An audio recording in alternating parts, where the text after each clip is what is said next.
Future trading involves risk and is not suitable for all investors. Content provided in this segment is meant for educational purposes and is not a solicitation to buy or sell commodities.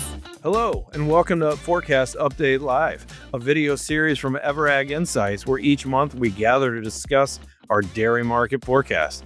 I'm your host, John Spainhour. We're joined today by Erica Medke and Phil Plort. To get us started, Erica, please run us through the highlights of this month's forecast compared to last month's. We took the bold stance of not changing much. So as we look at the forecast going forward, we did take a little bit of the peak off of butter later this year. Seems like there's a lot of it around. And also took up the whey numbers a bit, just as a continued strength in the both high protein complexes spilling over into sweet whey. Okay, every month we ask our panelists to take either the bull side of the story or the bear side of the story.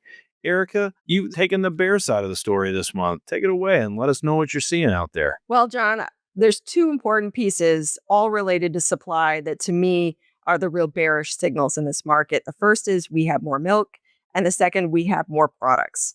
So just thinking about the globe in general, here in the United States, very, very strong numbers in June. USDA coming out with plus 3.3% in terms of U.S. milk production growth compared to last year. And as we look ahead for the rest of the year, I still see three reasons for milk production growth. One is margins are good on the farm. So we are going to continue to see organic growth off the farm. We have new capacity. That's number two. People want milk. There are places to go with new milk. We're going to see more milk. And then number three is just a numerical calculation that we had avian influenza sweeping through the country last year, and we will be comparing against lower numbers. So you'll see some year-over-year comparisons that are a little easier. Looking around the world, Europe has actually surprised us. They are slightly positive on a year-over-year basis. If the diseases can stay at bay, they may come out with more milk than folks were expecting. Margins there are good as well. And then as you look to New Zealand, they are just wrapping up the 24-25 season with a bang. Now, I don't put a lot of stock into the last numbers of the season as it is their smallest month, but it was very, very strong in terms of milk supply. Expect to see that continue into the new season. So that's the milk supply. We think we're going to have milk. And then number two, from a product perspective, amazing dairy products report today, very strong. Cheese production was up 4.2% on a year-over-year basis. And if you look at for the month of June, normally it's a negative. And so we actually swung in the opposite direction, almost 76 million pounds.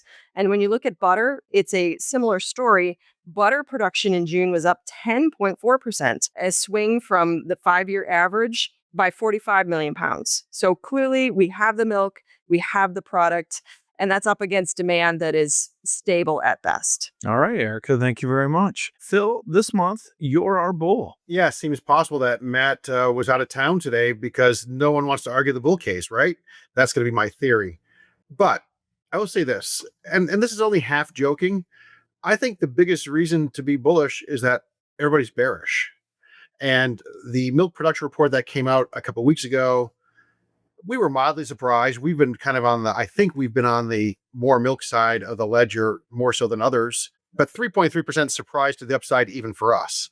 And so I think seeing 146,000 extra cows, seeing milk production up by more than 3%, and seeing the markets faltering a little bit when historically sometimes they go up in the month of July, I think some people are getting really bearish. And I don't know, we've kind of been bearish, net. And so I'm always thinking that when everybody else comes into the room, maybe it's time to look for another room to be in. Mind you, I'm leaning toward the doorway. I'm having a hard time crossing the threshold, but it is always interesting when everybody's bearish to see what happens in the marketplace. It's often bullish. If you want to look for something more concrete, it would be that, cheese stocks aren't overwhelming. They were up year over year. Butter stocks down year over year in the last report. Butter demand has been okay. Powder doesn't really seem to be too long anywhere in the world.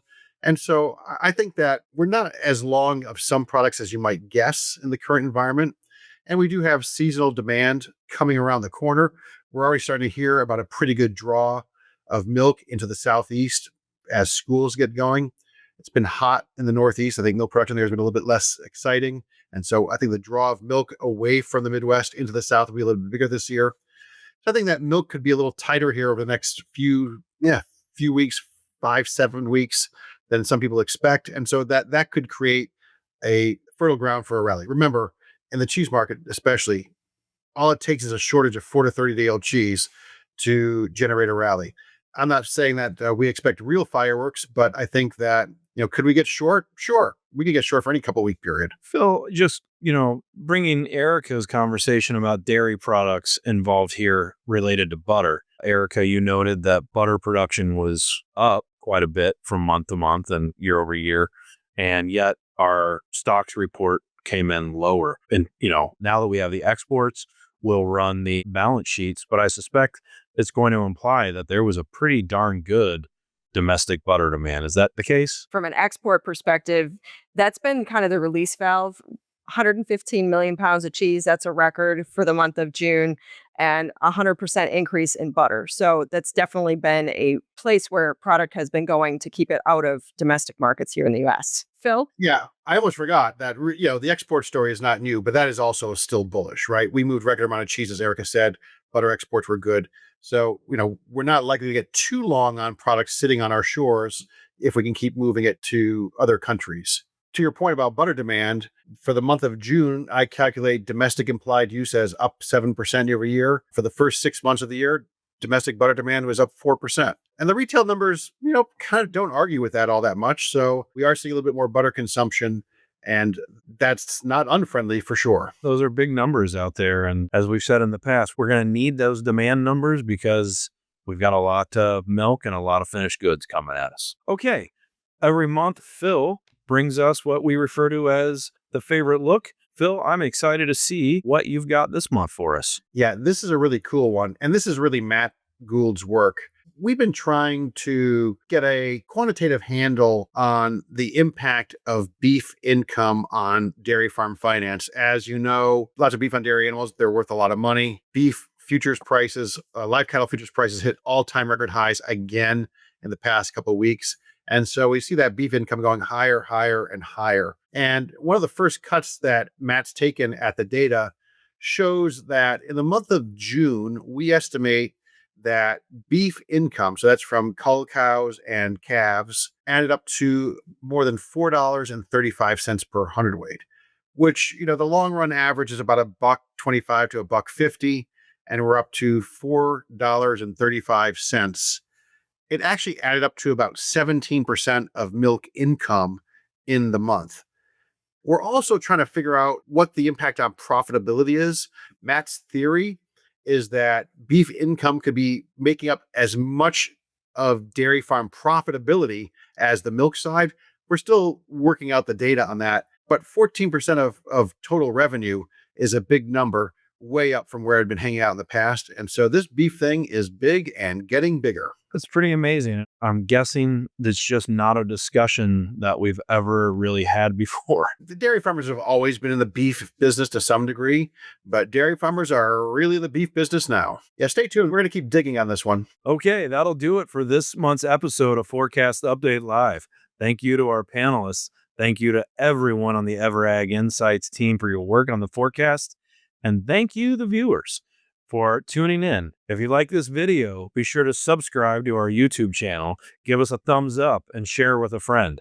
We'll see you next month for another edition of Forecast Update Live.